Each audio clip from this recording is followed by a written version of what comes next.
کیا کریں گے غریب؟ حضور علیہ السلام نے تو غریب کے لیے آسانیاں پیدا کی تھیں، اور ہم کیا کر رہے ہیں؟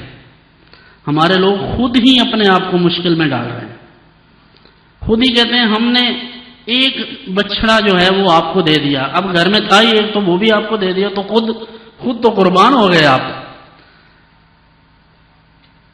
اب گھر میں جو کچھ تھا، کسی کی دعوت کی، کہا حضرت ہمارے گھر آ جائیں، حضرت جاتے ہیں تو پورا ساتھ ایک جنجال پورا لے کے جائیں، تو اگر 10-20 لوگ اس گھر سے گزر جائیں گے تو پھر مجھے اس بات کا بھی دکھ ہوتا ہے کہ جس شخص کو بلایا جا رہا ہے وہ خود بھی تو سوچے کہ میں جس کے گھر میں جا رہا ہوں اس کی پسلی کتنی ہے۔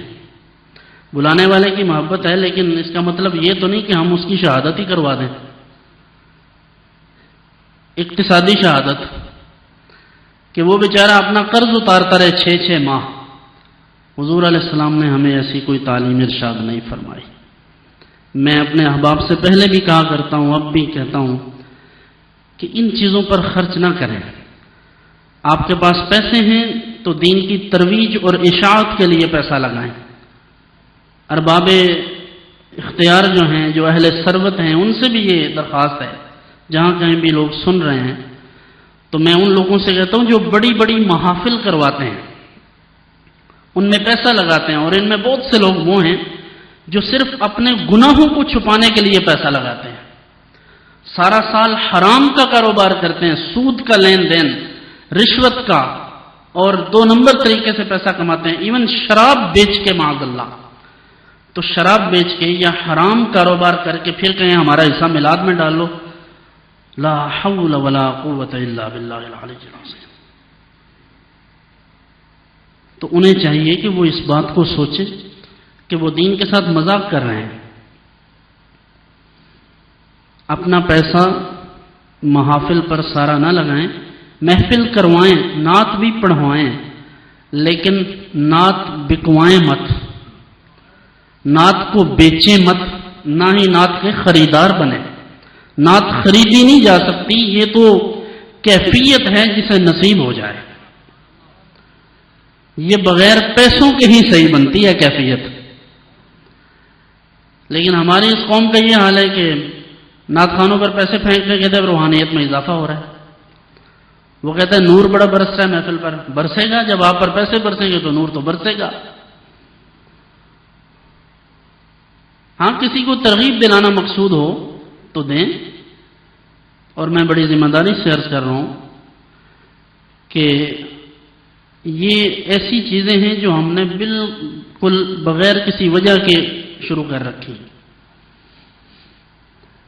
وگرنہ حضور صلی اللہ علیہ وسلم کی محبت اگر کسی کے دل میں ہو تو میرا مشورہ ہے کہ آپ اگر سلام پڑھنا چاہتے ہیں تو اعلیٰ حضرت کے ہی وہ جو اشعار ہیں وہ سارے پڑھیں، لیکن صبح اٹھیں تہجد میں تو مسجد کی محراب میں کھڑے ہو کر پڑھیں،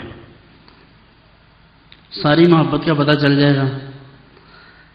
ٹی وی چلتا ہو، کیمرہ آن ہو تو محبت اور طرح کی ہوتی ہے، اور مسجد کی لائٹیں بند ہوں اور کوئی دیکھنے والا بھی نہ ہو تو اصل محبت تو یہ ہے۔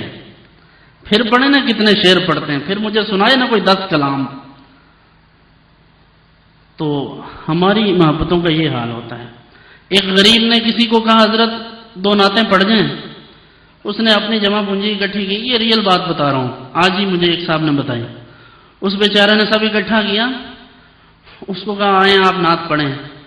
اب اس نے جو کچھ تھا اس کے پاس، اس بے وقوف کے پاس، اس نے سب اس نعت خان کو پیش کیا۔ نعت خان صاحب نے کہا یہ تو ساؤنڈ ہی اچھا نہیں ہے، چھوڑو، اس کے پیسے تو گئے۔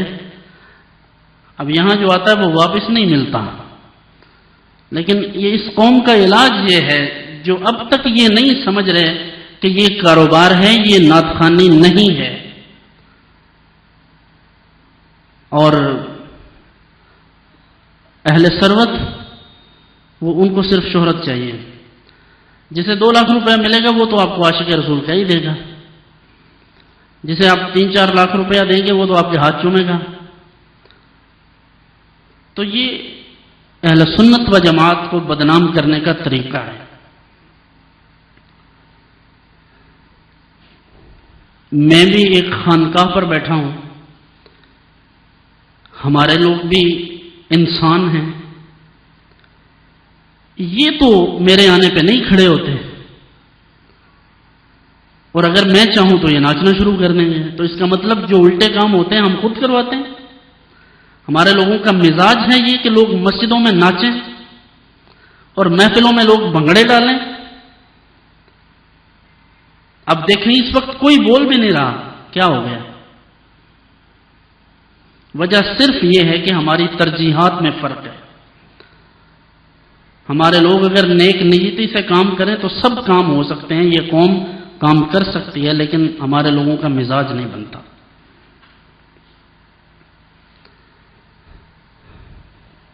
کیا دین اسلام صرف نعت خوانی کا نام ہے؟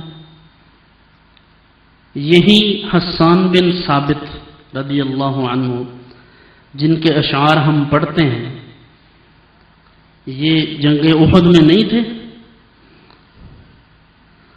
یہی مولائے کائنات علی مرتضی شیر خدا کرم اللہ وجہ الکریم جو حضور کی شان میں شعر پڑھتے ہیں، یہ وہ نہیں ہے کہ جن کی نماز، جن کے رکوع و سجود کا اللہ تذکرہ فرما دے؟ یہ وہی صحابہ ہیں جو حضور کے دین کو آگے لے کر چلنے والے ہیں۔ حضرت عمر فاروق رضی اللہ عنہ کو دیکھیں، حضرت جناب ابو بکر صدیق رضی اللہ عنہ کو دیکھیں، اور آج ہم جو کر رہے ہیں، جو ہماری حالت ہے، ہم اسے دیکھیں۔ ہمارے مسلمان یہ چاہتے ہیں کہ ہمیں سب کچھ گھر میں مل جائے۔ میں نے ایک صاحب سے کہا بھائی اب قرآن پاک کا ترجمہ شروع کریں۔ کہتے ہیں ایسا ہو سکتا ہے کہ آپ ہمیں اسکائپ پہ پڑھا دیں۔ میں نے کہا کیا بات ہے، درد ہو دین کا تو ایسا کہ اب اسکائپ پہ آپ کو گھر میں بٹھا کر آپ کو ہم کہیں حضرت ہم سے پڑھ لیں، کیسی محبت ہے دین کے ساتھ؟ پڑھنا چاہیے، لیکن جو دور ہیں وہ تو ایسا کام کریں، لیکن جو آ سکتے ہیں، جن کے پاس سارا دن تاش کھیلنے کا وقت ہے، جوا کھیلنے کا وقت ہے، ان کے پاس قرآن پڑھنے کا وقت نہیں ہے۔ کرکٹ کا میچ ہوگا تو یہ قوم بے وقوف جاہل لوگ اکٹھے ہو کر نماز بھی ضائع کریں گے، گھر والوں کے معاملات بھی سارے ترک کر دیں گے، گھر کی ضروریات چھوڑ دیں گے، لیکن کرکٹ دیکھیں گے۔ میں یہ نہیں کہتا کہ آپ نہ دیکھیں، لیکن اس طرح تو نہ کریں کہ آپ کا دین بھی آپ کے ہاتھ سے جاتا رہے۔ ساری قوم اس کے پیچھے چل رہی ہوتی ہے، پھر اس پر جو جوا لگتا ہے، اور پھر اس میں بڑے بڑے جو جبہ و دستار والے ہیں وہ بھی شامل ہوتے ہیں، اور ان کو اتنا درد ہے کہ وہ اپنا جو دین کے ساتھ جڑی ہوئی چیزیں ہیں وہ بھی پیچھے چھوڑ دیتے ہیں۔ مجھ سے لوگ کہتے ہیں دعا کریں، میں نے کہا کیا دعا کریں؟ ہاں بحیثیت قوم دل تو یہی چاہتا ہے کہ ہمارا ملک جیتے، لیکن جب جوا لگتا ہے تو ہم یہ چاہتے ہیں کہ ان کو اللہ تعالیٰ کسی ایسی بات میں، کسی ایسی چیز میں ڈالے کہ یہ کم از کم اس برائی میں مبتلا نہ ہو۔ تو ہمارے جو احوال ہیں وہ ہمارے سامنے ہیں، ہمیں ان پر غور کرنا چاہیے۔ بیرون ممالک جو لوگ رہتے ہیں ان کے لیے بھی ایک بات میرے ذہن میں تھی۔ ہم نے دیکھا کہ جو لوگ باہر رہتے ہیں ان کا لائف سٹائل، وہاں کا ماحول دیکھ کر، پھر بچے جہاں پڑھتے ہیں اسکولز میں، کالجز میں، وہاں کا ماحول، تو وہ ساری جو چیزیں ان کی وجہ سے ان کا انداز زندگی بدل جاتا ہے۔ ان کو چاہیے کہ وہ اپنے بچیوں کو خاص طور پر پردے کا اہتمام کروائیں۔ یہاں آتے رہتے ہیں لوگ روٹین میں، لیکن ان کے بچے دین سے دور ہوں اگر، تو ہمیں تکلیف ہوتی ہے۔ آپ خود سوچیں کہ اگر آپ دین پر چل رہے ہیں تو آپ کے بچے کیوں اسلام کی طرف نہیں آتے؟ یا پھر لوگ جان بوجھ کر ایسا نہیں چاہتے کہ ہمارے بچے دین کی طرف آ جائیں، تو بچیوں کو پردہ کروائیں۔ کچھ لوگوں کا خیال ہے یہ دل کا پردہ ہوتا ہے۔ کچھ ایسے فیس بک کے علماء اور واٹس ایپ پہ فقہا ہیں کہ جو یہ کہتے ہیں کہ پردہ دل کا ہے، تو میرا مشورہ ہے کہ کھانا بھی دل کا اختیار کریں، کھانا بھی دل سے کھایا کریں، یہ ظاہری کھانا چھوڑ دیں۔ حضور علیہ السلام نے تو ہمیں یہ نہیں بتایا کہ ہمارے دل کا پردہ ہے، حضور نے تو فرمایا ہے کہ پردہ کریں۔ اللہ کا قرآن بھی یہی کہتا ہے۔ بدنیتی ہے، نہ دل چاہے تو پھر 100 بہانے ہیں ہمارے پاس۔ والدین اپنے بچوں کو خود شادیوں میں بچیوں کو لے کر جاتے ہیں، ٹرانسپیرنٹ کپڑے اگر وہ پہنائیں، جہاں شریعت ہمیں حکم دیتی ہے کہ عورتیں پردہ کریں، وہاں بچیاں اگر اس طرح سامنے ہوں کہ ان کے گریبان نظر آئیں، ان کے گلے نظر آئیں، تو ہمیں شرم سے ڈوب مر جانا چاہیے۔ یہ مسلمان ہیں، یہ اسلام کے ساتھ محبت ہے ہماری۔ شادیوں میں یہ حال ہوتا ہے ہمارا کہ کوئی دیکھ کر کسی کافر اور مسلمان عورت میں فرق نہیں کر سکتا۔ داڑھی، امامہ، نمازیں، تقوی، پرہیزگاری بھی چلتی رہتی ہے، اور دوسری طرف یہ رنگ بھی چلتا ہے۔ مسجد میں آئے تو ٹوپی پہن لیں، مسجد سے باہر نکلیں دوسری ٹوپی کو پھینک دیں واپس۔ ایسا ہی اسلام ہے ہمارے پاس کہ مسجد میں آئیں تو سب ادھر کے واہ سبحان اللہ کیا بات ہے ماشاءاللہ، باہر جائیں تو پھر کہ اسلام میں کوئی پابندی نہیں ہے، سختی نہیں ہے اسلام میں، سختی تو واقعی نہیں ہے، لیکن جو ہمیں سختی محسوس ہوتی ہے وہ ہمارے نفس کی شرارت ہے، حالانکہ سختی اسلام میں نہیں ہے۔ تو ہم اگر ہمارے لوگ بچیوں کو خود شادیوں میں لے کر جائیں گے، کیا کام ہے نوجوان بچیوں کا شادیوں میں جانے کا؟ کس لیے لے جاتے ہیں؟ پھر جب کوئی فتنہ بنتا ہے پھر پچھتاتے ہیں۔ ان کو پردہ کروائیں، عورت کا معنی ہی پردہ ہے۔ گھر میں گندا لباس پہنتی ہیں اور باہر نکلتے وقت بند سنور کے جاتی ہیں، میک اپ کر کے، پھر میک اپ کی بھی کئی قسمیں ہیں، اور پھر خوشبو لگا کر پھر غیروں کے سامنے، اور پھر بے حیا اور بے غیرت لوگ، شرم سے بہت دور بسنے والے پوچھتے ہیں بیٹی کیسی لگ رہی ہے میری، آپ کی بھابھی کیسی لگ رہی ہے؟ یہ حال ہے کہ نہیں ہمارا؟ جی ہے۔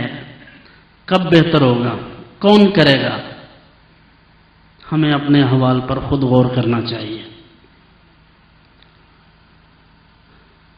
دوسری طرف بی بی سیدہ خاتون جنت فاطمہ الزہرا رضی اللہ عنہا وسلام اللہ علیہا، ان کی شخصیت کو دیکھیں، ان کی حالت دیکھیں، اور یہ حضور علیہ السلام کی سب سے چھوٹی صاحبزادی ہیں، 4 صاحبزادی ہیں حضور کی،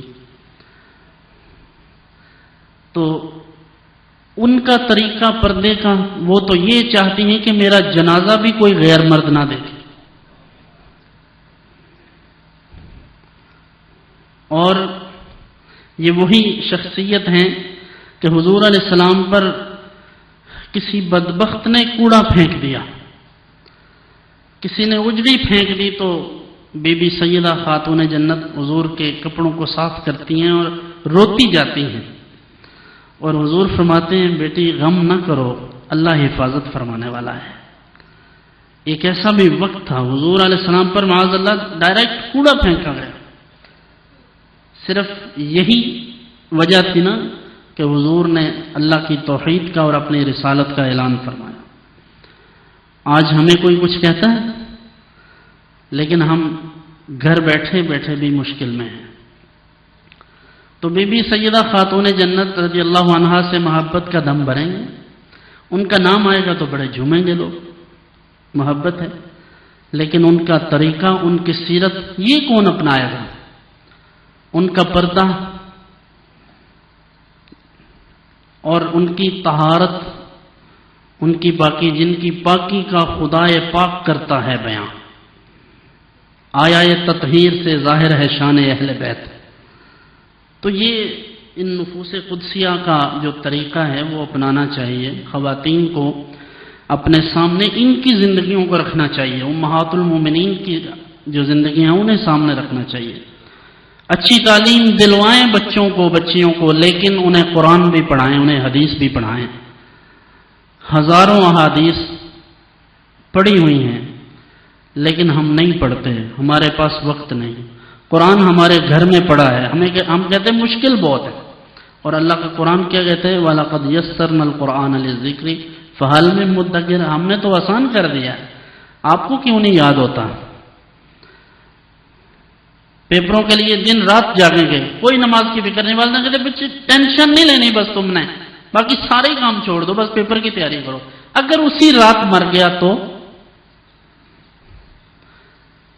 آپ کو سند ملی کسی سے کہ موت نہیں آنے والی؟ اور وہ صحابہ جو اللہ کے عذاب سے ڈرتے ہوئے یہ حسرت کریں تنکا دیکھ کر کہ کاش میں تنکا ہوتا، کیونکہ اللہ کے حضور کھڑا ہونے سے ڈر بہت لگتا ہے۔ ہمارے ہاں تو یہ تماشا ہے، یہ زندگی تماشا ہے، بس تماشا کرو، دیکھو، چلے جاؤ۔ تو ہمیں یہ سوچنا چاہیے اپنے بارے میں بھی، اپنی اولاد کے بارے میں بھی، کہ ہم کیا کر رہے ہیں۔ ہمارے ہیروز کون ہیں ہمیں نہیں پتا، ہمارے نوجوانوں کو یہ نہیں پتا ہمارے بزرگ لوگ کون ہیں جن کو دیکھ کر ہم اپنی زندگی سنواریں گے۔ ہمارے لوگ جب بھی مثال دیں گے بیچارے تو مرعوب ہو کر مغربی لوگوں سے تو ان کی مثال دیں گے، وہاں سے ایک چکر لگا کے آئیں گے تو ان کو چکر آ جائیں گے، یہاں آگے لوگوں کو مثالیں دیتے پھریں گے، اور یہ نہیں سوچیں گے کہ ہم کوئی ایسے لوگ نہیں ہیں جو کسی سے کچھ لیں گے، ہم تو وہ ہیں کہ میر عرب کو آئی ٹھنڈی ہوا جہاں سے، میرا وطن وہی ہے، میرا وطن وہی ہے۔ یہ تو وہ لوگ ہیں کہ حضور علیہ السلام جن کی طرف رخ کر کے خوش ہوتے ہیں کہ بغیر دیکھے ایمان لانے والے لوگ ہیں۔ یہ ایسے تو نہیں ہے کہ کسی اور سے مرعوب ہو جائیں اور اپنے آپ کو کمپیئر کرنا شروع کر دیں۔ اپنی ملت پر قیاس اقوام مغرب سے نہ کر، خاص ہے ترکیب میں قوم رسول ہاشمی۔ ان کی ملت کا ہے ملک و نسب پر انحصار، قوت مذہب سے مستحکم ہے جمعیت تحریک، دامن دین ہاتھ سے چھوٹا تو جمعیت کہاں، اور جمعیت ہوئی رخصت تو ملت بھی گئی۔ ہمارے لیے سب کچھ اسلام ہے، ہماری ابتدا بھی اسلام اور انتہا بھی اسلام۔ ہمیں یہ نہیں بھولنا چاہیے کہ آج جن کی موویز دیکھ کر ہم خوش ہوتے ہیں، جن کے سانگ سن کر، یہ وہی ہیں جنہوں نے ہماری ماؤں بہنوں کی عزت لوٹی تھی، جن سے عزت بچانے کے لیے کتنی عورتوں نے اپنے گلے گھونٹ لیے تھے، کتنے بھائیوں نے اپنی بہنوں کو مار دیا تھا۔ یہ ملک پاکستان ایسے ہی حاصل ہو گیا ہمیں؟ 10 لاکھ شہداء کا خون ہم سے پوچھ رہا ہے کہ اسلام کے نام پر بننے والے پاکستان میں اب لوگ اسلام کی بات کیوں نہیں کرتے؟ اب کیا ہوا ہمیں؟ اب ہم سے کوئی ووٹ لینے آئے تو ہم اس سے پوچھتے بھی نہیں کہ میرے بھائی اسلام کی بات کرو گے کبھی؟ کوئی ایک پلیٹ چاول کی دے، ایک کولڈ ڈرنک پلائے اور جو مرضی لے جائے ہم سے۔ اتنا سستا سودا ہے یہ، اور ہم یہ سودا کئی بار کر چکے ہیں۔ ایک دفعہ بھی ہم نے یہ نہیں سوچا کہ اس ملک میں اسلام کا نفاذ ہونا چاہیے۔ یہاں حضور علیہ السلام کے خلفائے راشدین